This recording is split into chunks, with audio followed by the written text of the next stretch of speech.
Madam అసలు చలికాలంలో ఎక్కువగా గుండె సమస్యలు ఎక్కువగా వస్తూ ఉంటాయి. మరి ఆ సమస్య రాకుండా ఉండాలంటే ఎటువంటి జాగ్రత్తలు తీసుకోవాలి? ఓకే. సో, మీరు అన్నట్టు చలికాలంలో ఖచ్చితంగా అటాక్స్ వచ్చే ఛాన్సెస్ ఎక్కువుంటాయి. హార్ట్ అటాక్స్ అనే కాదు, హార్ట్ ఫెయిలియర్ అనే ఒక పదం కూడా వినుంటారు మీరు. అంటే పంపింగ్ తక్కువున్న వాళ్ళకి డీకాంపెన్సేట్ అవుతారు. అంటే మేబీ అప్పటి వరకు బానే ఉన్నారు. సడెన్‌గా వాళ్ళకి ఆయాసం ఎక్కువైపోయి ఐసీయూలో అడ్మిట్ అవ్వడం. అంటే ఊపిరితిత్తుల చుట్టూ నీరు చేరుకొని ఓవర్‌లోడ్ అంటారు. పల్మనరీ ఎడిమా అంటారు. ఆ కారణాల వల్ల రిపీటెడ్‌గా అడ్మిషన్స్ అవుతూ ఉంటాయి. అది ఎందుకు అవుతదంటే వేరే కారణాలున్నాయి. వేరే వేరే కారణాలు. ఒకటేంటంటే చలికాలంలో ఆ చలికి ఏమవుతదంటే మన రక్తనాళాలు కన్‌స్ట్రిక్ట్ అవుతాయి. అంటే టైట్ అయిపోతాయి. టైట్ అవుతున్నప్పుడు ఏమవుతది? మన గుండెకి, మన వేరే ఆర్గన్స్‌కి ఆక్సిజన్ సప్లై, ఆక్సిజన్ డిమాండ్ పెరుగుతది. సో, ప్రతి ఆర్గన్‌కి ఆక్సిజన్ డిమాండ్ పెరిగిపోతుంది. ఎందుకంటే బ్లడ్ వెసెల్స్ టైట్ అయిపోయాయి. కన్‌స్ట్రిక్షన్ అంటారు దాన్ని. రెండో విషయం ఏంటంటే ఈ చలికాలం వల్ల నేచురల్‌గానే హార్ట్ రేట్ ఎక్కువవుతది. గుండె వేగం పెరుగుతది.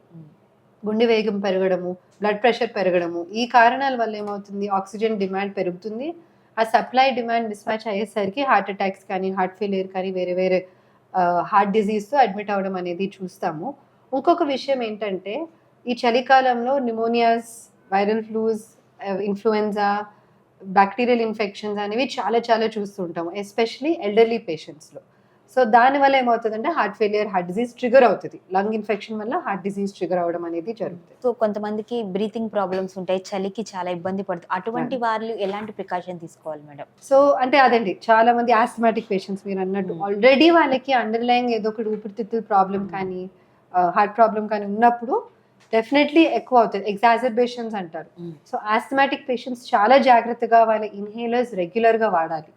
వాళ్ళకి అటాక్ వచ్చినప్పుడే, లేదంటే కొద్దిగా ఆయాసం పెరిగినప్పుడు, లేదా సీజనల్‌గానే వాడడం కాకుండా ప్రివెంటివ్‌గా ముందు నుంచి వాడుకుంటే ఆ ఎగ్జాజర్బేషన్ అంటే అక్యూట్ అటాక్ రాదు. ఎందుకంటే ఆస్త్మా అటాక్ కూడా ఇండైరెక్ట్‌గా హార్ట్ మీద బర్డెన్ పెంచుతది. సో, ఇండైరెక్ట్‌గా హార్ట్ ఫెయిల్యూర్, హార్ట్ అటాక్స్ కూడా అగ్రివేట్ అవుతాయి. ఈ మధ్యన చాలా మంది పేషెంట్స్ చూస్తున్నాము. లంగ్ డిసీజ్ వల్ల హార్ట్ అటాక్ రావడం, లంగ్ డిసీజ్ వల్ల హార్ట్ ఫెయిల్యూర్ రావడం, హార్ట్ మీద బర్డెన్ పెరగడం అనేది చూస్తుంటాము.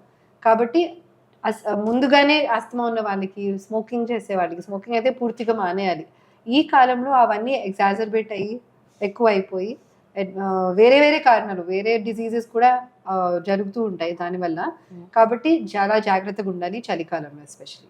అందరికీ నమస్కారం. మన వోల్గా వ్యూవర్స్ అందరికీ ఒక happy new year 2026. Me 2026 year and all following years చాలా ఆరోగ్యం చాలా భద్రంగా, మీ గుండె చాలా భద్రంగా ఉండాలని కోరుకుంటూ డాక్టర్ కావ్య.